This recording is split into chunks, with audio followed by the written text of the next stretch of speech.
الموضوع خرج عن السيطرة. 2025 دخلت وما تقوليش انك لسه لحد دلوقتي ما ادركتش مميزات الذكاء الاصطناعي اللي حقيقة عملت طفرة في مجال التصميم وكل المجالات بشكل عام. بس احنا كمصممين لينا اللي يهمنا اللي هي برامج ادوبي. ايه الجديد وازاي وصلنا للليفل ده؟ ويا ترى الذكاء الاصطناعي هيخلي شكل التصميم قدام عامل ازاي؟ هل فعلا هيساعدنا ولا هيقطعشنا؟ كل الاسئله دي هنجاوب عليها دلوقتي. وكمان في اخر الحلقه اقول لك ازاي تشترك في كل برامج ادوبي اشتراك رسمي مستقر جدا وبسعر ولا في الاحلام. تابع للاخر وشوف بنفسك او روح للجزء بتاع السعر لو انت مستعجل. يلا مش هطول عليكم. انا محمد جادو ودي قناه جادو جرافيك. نخش في الموضوع على طول. انا عايزك ترجع بالزمن شويه، بالظبط سنه 2012 وقت ما ادوبي اعلنت عن فوتوشوب سي اس 6. وحرفيا من الفيرجن ده لحد فوتوشوب سي سي 2020، يعني بعد 8 سنين ما كانش فيه فرق بين تحديث والتاني غير حاجات بسيطة قوي. تخيل ايه الجديد مثلا اللي ضافوه في ادوبي فيرجن 2020؟ بقى يقص الخلفية من الصور لوحده. اه والله زي ما بقول لك كده. وده كان سبب ان اغلب الناس شغالين بكراك. لكن دلوقتي الوضع مختلف تماما. التحديثات الجديدة بقت تضيف ادوات ومميزات جبارة فعلا هتغير طريقة شغلك بالكامل. والفرق بين النسخ الرسمية والكراك بقى واضح جدا لانك مش هتقدر تستمتع بالمميزات الجديدة اول باول الا لو كنت مشترك رسمي. فاحنا هنعرف ايه الجديد في فوتوشوب 2025 والنسخة البيتا اللي هي 2026 اللي حرفيا ادوبي بتقول لنا في عظمه بتطبخ على نار هاديه. وميزه خطيره اتضافت للبريمير البيتا ثم البونبونايه بقى اللي داخل الكريتيف كلاود. واخيرا هعرفك ازاي تشترك بسعر مناسب مع حد ثقه انا بحبه وبثق فيه بصراحه. يلا نخش في حلقتنا على طول ونبدا بالفوتوشوب 2025. اول ميزه معانا وهي الفاين ديستراكشن، اللي هي ان هو بيجيب الاسلاك والحاجات المشتته في الصوره ويشيلها. في الفاين ديستراكشن هو عنده البيبل او الوايرز والكيبل. هنشوف دلوقتي الوايرز والكيبل هيعمل ايه. مجرد ما ندوس عليها ضغط زرار حرفيا شلك كل الاسلاك اللي موجوده في الصوره. طلع بروفيشنال جدا بصراحه. يعني تخيل انت لو هتشيل ده كله مانوال ده حوار. دي الصوره الثانيه معانا. في الصوره دي انا المره دي هختار الفاين ديستراكشن، بعد كده هختار بيبل، وهنا بحدد اذا كنت عايز اعمله بالاي اي ولا بدون. وادوس هنا على علامه الصح دي، وزي ما انتم شايفين النتيجه بصراحه روعه. الصوره دلوقتي بقت اوضح وانقى. ثالث ميزه معانا ان احنا لو جبنا هنا من الشريط ده وعملنا ريموف باك جراوند، فهو دلوقتي الريموف بتاع الباك جراوند بتاعه اتحسن بدرجه يعني كبيره جدا والنتيجه كويسه بصراحه.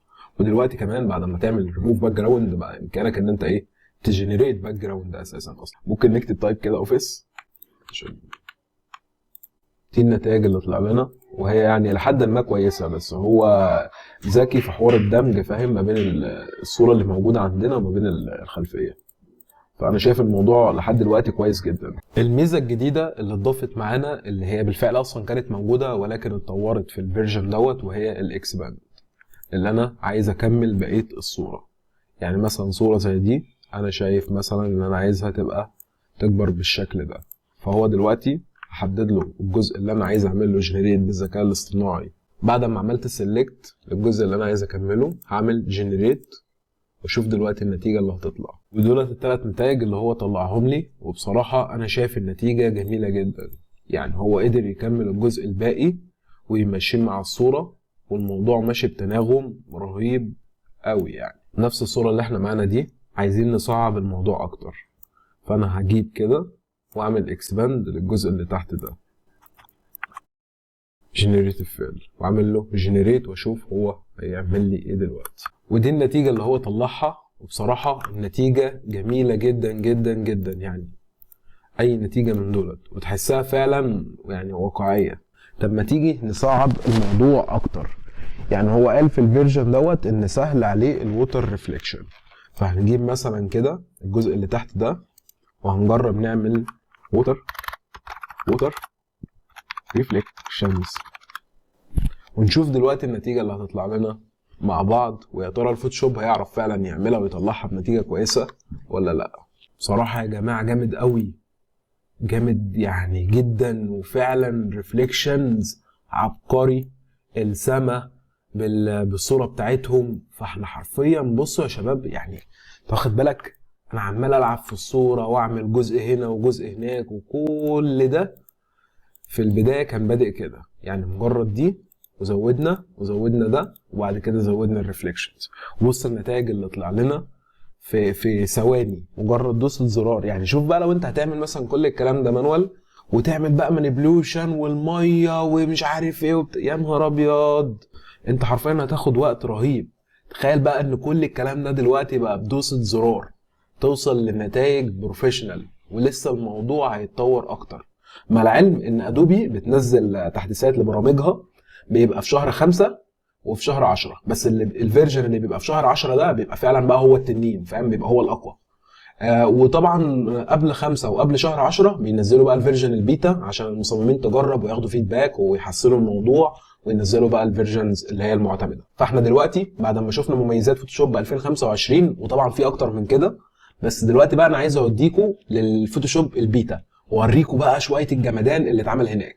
بس قبل ما انتقل للفوتوشوب البيتا هنيجي مع بعض للصوره دي، وخلي بالك كويس قوي وانا باجي هنا من عند السلكشن، وهو الحاجه الجديده اللي كانت اتضافت ان هو بقى يحدد العنصر، فاهم يعني. بص كده انا وقفت تمام، هو حدد لي، عمل لي سلكشن على العنصر، ويعني اتطور. لو العنصر مثلا فيه جزئين واضحين زي مثلا الجزء بتاع الكرتونه ده، فبقى ممكن ان انت كمان ايه تدوس عليه وتعمل له سلكشن، ولكن واخد بالك من الغلطات اللي هنا والحاجات دي كلها، فاهم. انا ما انكرش ان انت مثلا صوره زي ديت هو عامل السلكشن مش كويس، بس انت لو في نفس المكان برضه وعملت سلكت سبجكت فهو هيعمل سلكشن كويس للصوره، حلو، وهيعمل ريموف باك جراوند وهتبقى النتيجه كويسه. بس اقصد ان السلكشن هنا واخد بالك على نفس الصوره دي في الفوتوشوب 2025 هو باخره يحدد الجزئين دولت بس، وفي عناصر كتيره بيبقى تحديد العنصر هو العنصر دوسه واحده. دلوقتي بقى هوريك الروقان كله في النسخه البيتا. دلوقتي هنفتح مع بعض الفوتوشوب البيتا 2026 وهنشوف المميزات الجديده اللي اتضافت فيه. دلوقتي يا شباب احنا فتحنا نفس الصوره اللي فتحناها على فوتوشوب 2025، ولكن المره دي فتحناها على الفوتوشوب البيتا. انا عايزك تركز قوي قوي في الجزء ده. هنيجي هنا من عند اداه السلكشن اللي كانت موجوده برضو في الفوتوشوب القديم، وهنيجي عند سيلكت بيبل. بص كده دلوقتي هو الفوتوشوب بقى ذكي، بقى قادر يتعامل مع الصور اللي معاه ويحدد فيها الاشخاص اللي موجودين. هتقولي طب ما دي حاجه قديمه، لا المره دي الموضوع اتطور. بص انت ممكن تحدد تعمل سيلكشن للشعر لوحده، الجزء بتاع الوش، المناخير، اي حاجه انت حرفيا هتقف عليها هيتعمل لها سيلكشن اوتوماتيك. فبص الموضوع هناك كان عامل ازاي وهنا بقى عامل ازاي. هتقولي الموضوع بيقف لحد هنا، اقول لك لا. بص الصوره اللي معانا دي، شايف صورة الشاب ده؟ طبعا زي ما انت واخد بالك اي جزء انا بقف عليه بدوس دوسة واحدة بيتعمل له سيلكشن. وانا قلت لك ان الموضوع مش وقف عند السيلكشن اللي بقى سمارت، لا الموضوع هياخد دلوقتي ليفل تاني خالص. دلوقتي عندنا الصورة دي، انا دلوقتي عايز اخلي الشاب ده يغير الهودي اللي هو لابسه ويلبس جاكيت كده. هوري لك صورته دلوقتي، اخليه يلبس الجاكيت ده.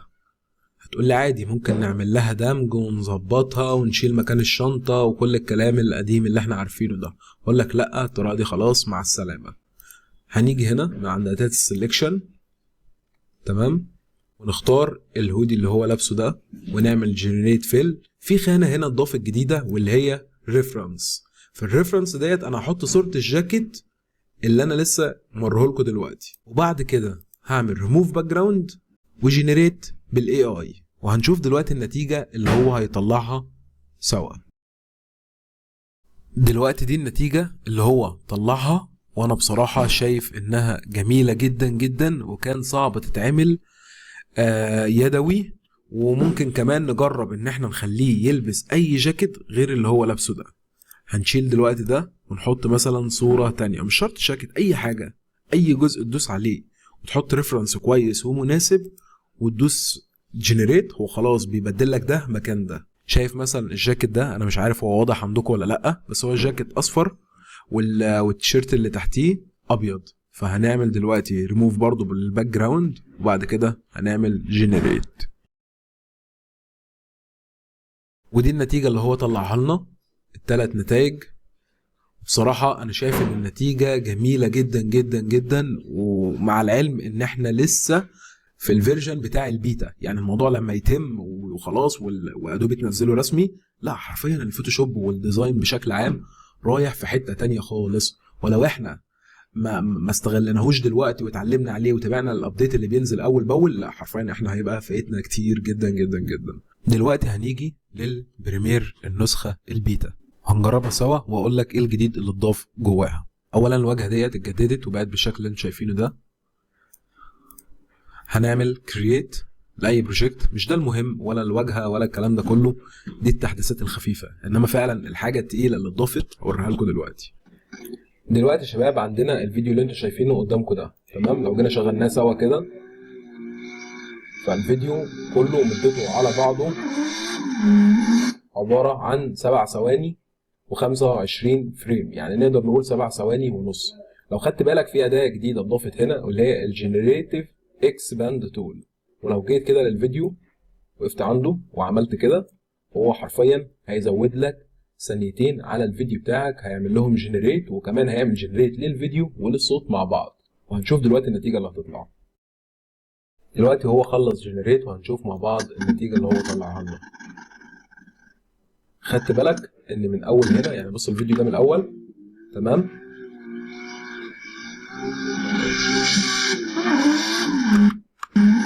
لحد الجزء ده هو كان المفروض خلاص الفيديو خلص، كل الجزء اللي جاي ده تم توليده بالذكاء الاصطناعي، سواء صوت وفيديو. انا شايف بصراحه لا ان الموضوع جامد. بص يعني هو شايف الجزء ده كله عمله بالجنريتيف فيلم، فلا الموضوع فعلا جميل، وبرامج ادوبي بدا ينزل لها تحديثات فعلا ثوريه وهتنقل الموضوع في حته تانية خالص.